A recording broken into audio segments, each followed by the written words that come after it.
Massive thank you to PCBWay for sponsoring this video. PCBWay are your one-stop solution for all of your DIY project needs. They offer all kinds of different PCB printing options, including multi-layered PCBs and flexible ones. As well as that, they are now offering CNC machining, 3D printing, sheet metal fabrication, and even injection molding. Check out PCBWay using the link in the description.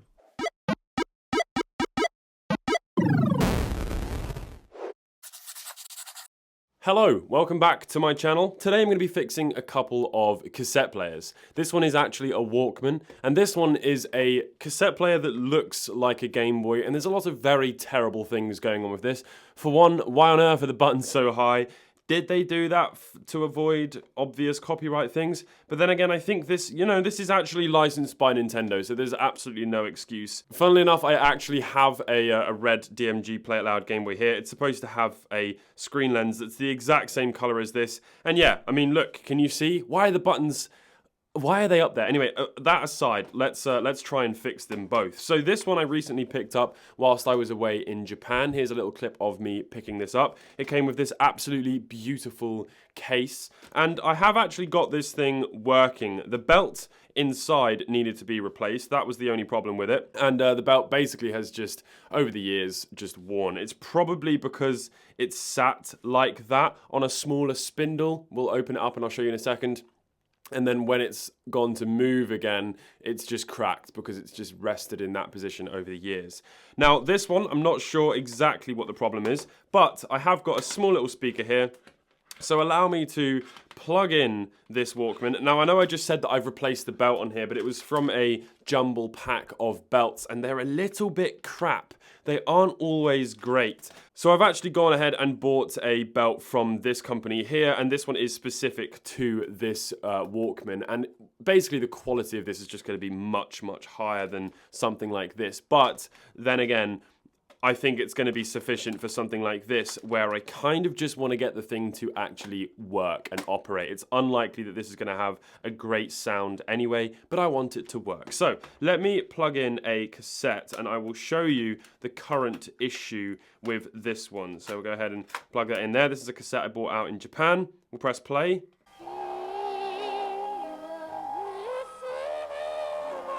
Basically, it sounds very terrible. So what I'm going to do, I think we're actually going to start off with this one just because it looks really fun. Let's pop this... In fact, you know what? Hang on. Let's see what's wrong with this one. Oh, I don't like that at all. Go on. Well, they're never... We know that once this goes in, they're never going to come out. Oh! I hope we can take this apart without having to get those batteries out. That's absolutely abysmal. Why did Nintendo license this? This product feels terrible. I'm not gonna lie, but it looks incredible. Okay, does it even work? No. Let's just plug a cassette in because sometimes these Walkmans are really weird. I doubt this one is going to be one that requires anything to be plugged in, but sometimes it requires like something being plugged in and a cassette. Okay, let's see. Here we go. There isn't even a power indicator to tell us that it's even on.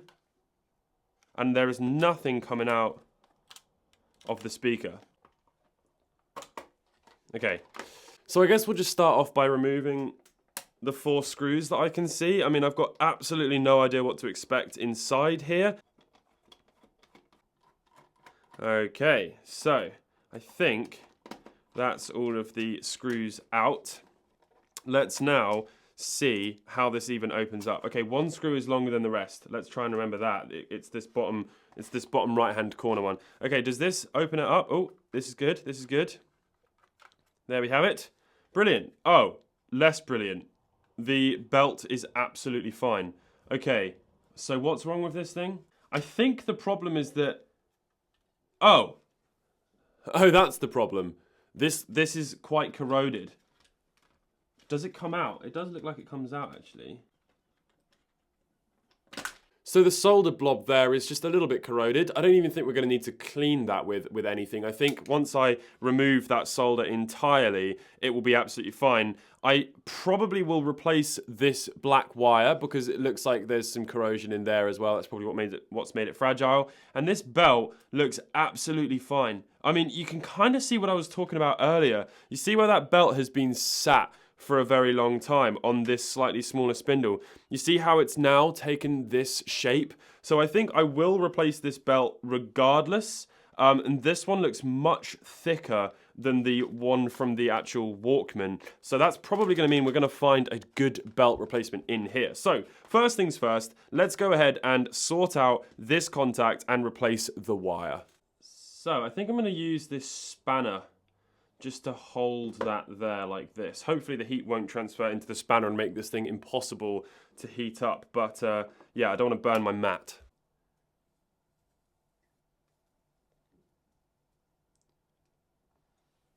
Okay, so this is really not going very well. I'm having a very hard time getting that corroded solder off. So what I'm actually going to try and do is apply some fresh solder on the other side. Do you know what? I think that's going to work. I think that's going to work absolutely fine. We've got a good amount of solder on there now. It seems to have actually bridged over onto the base of the contact itself. Okay, so it's time to remove this black wire. Let's go ahead and add a little bit of flux and offer up the soldering iron. And here we go. We can remove this little wire. And now I'm going to place in the new one. In we go, little friend. Let's now connect the other end to the battery contact where we just added a bunch of fresh solder. There we have it. Right, that is plenty of solder. Definitely a sufficient connection. I think you will all agree. So that is now the power situation, hopefully resolved. So there is only one way to find out, and I'm just going to quickly rinse off this battery contact in some isopropyl alcohol. Wipe that down and dry it all off. Okay, so now let's go ahead and put this back into this little slot. And I'm regretting cutting the wire so short. Okay. Fantastic. Okay, I think I might redo this wire because there's just not enough slack in it. That's my fault for cutting it too short, but there's not enough slack in it. I might redo it, but let me quickly plug in some batteries and see if this now works, because we don't even know yet if this thing works. There we go. Plug that in. Press play. It's spinning. Let me try and plug a cassette in and see if it gets it working. Here we go.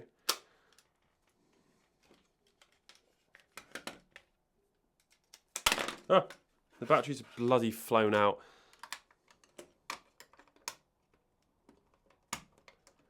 Okay. God, this battery slot is just awful. Okay. Right, we need to put a belt on. Oh, you know what? Okay, I think this belt is probably going to do it. You can see there's a little bit of an extra gap there, but it might well have just stretched over time. So let's pop this belt into the cassette player and press play. Oh, there's no batteries in it because they literally fly out. Okay, here we go. Put the batteries in.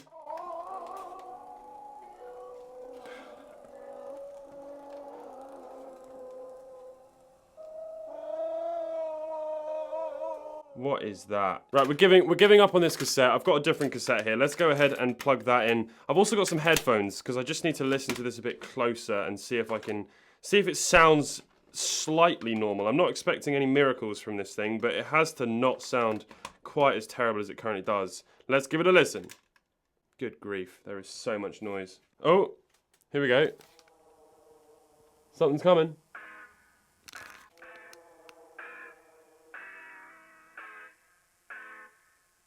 I mean, it sounds absolutely terrible. I think something's not quite right. This belt does seem to have enough tension in it, but yeah, I'm going to replace this wire.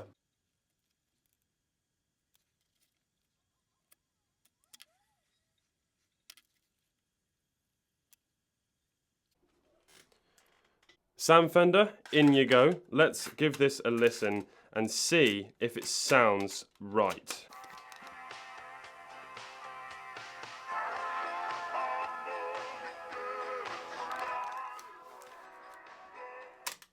The answer is no. I'm going to try a slightly smaller belt and see if that fixes the problem.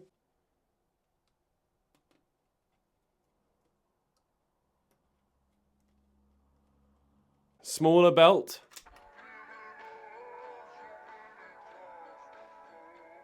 Has that got slower? Let's try an even bigger belt. I mean, that looks way too big. No, that's way too big. This one is bigger than the rest. Let's give this a go. Okay, that's a bit better. Okay, I think we have to find the potentiometer for the motor and just adjust it ever so slightly. Let's see if we can actually locate that. That is it in there. I've just taken this apart when I didn't need to. That's it in there. Okay, that's handy. Right, let's put that back together.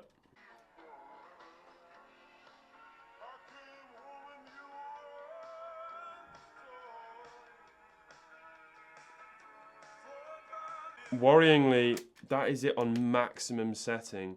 So is this belt too big? Right, I mean, it's not perfect, but do you know what? I'm actually happy with that. Just because I think maybe the capacitors are all going and perhaps it's just dying slightly. But you know what? At least it works. So let me go ahead and close this poor little thing back up, and then we can move on to the actual Walkman. Okay, so actually a little bit of time has passed and this is now working a bit better. My theory is that perhaps the motor had some sort of grease in it that has sort of gunked up, and just with leaving it to play, it's actually working better. So I'm going to set that aside running, and we'll focus on this Walkman now, and maybe by the time this video is over and I come back to it, it'll be working even better. It's going to be really nice working on this one now because it's going to be much higher quality. Now, as I've said, I've already opened this Walkman up and replaced the belt because I got really impatient and I was really excited, but the belt is not the correct one, so it is not sounding very good at all. It just has a lot of wow and a lot of flutter, and I think the replacement belt will fix that problem. Often with these sort of bundles of multi-sized belts, the actual thickness is different as it goes around the belt, and then what that happens is as it passes over the motor and the wheels, it spins easier in the areas where the belt is thinner,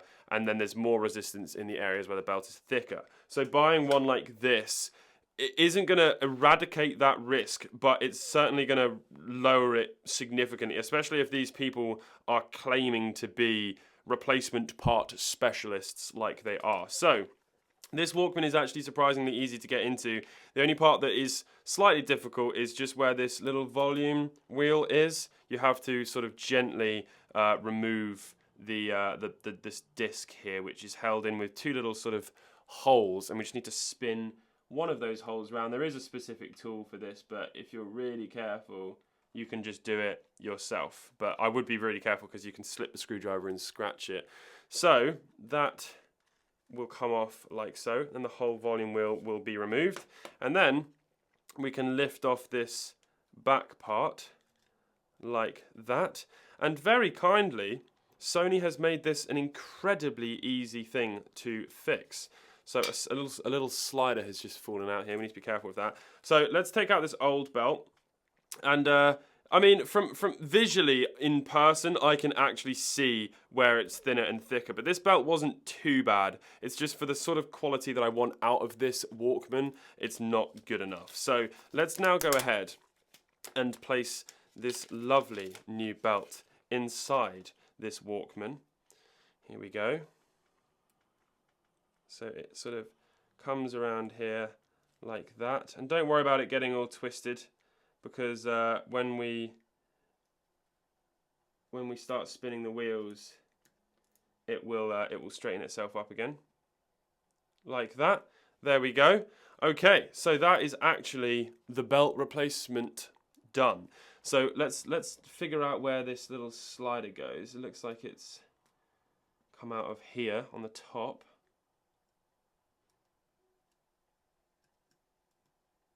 Okay, and then we can pop this back on.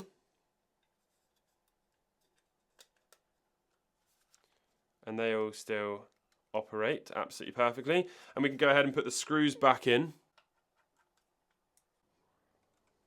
There we go. Okay, screws all sorted. This little battery compartment is fantastic because they did actually do replacements of these with rechargeable batteries that could slide onto the bottom.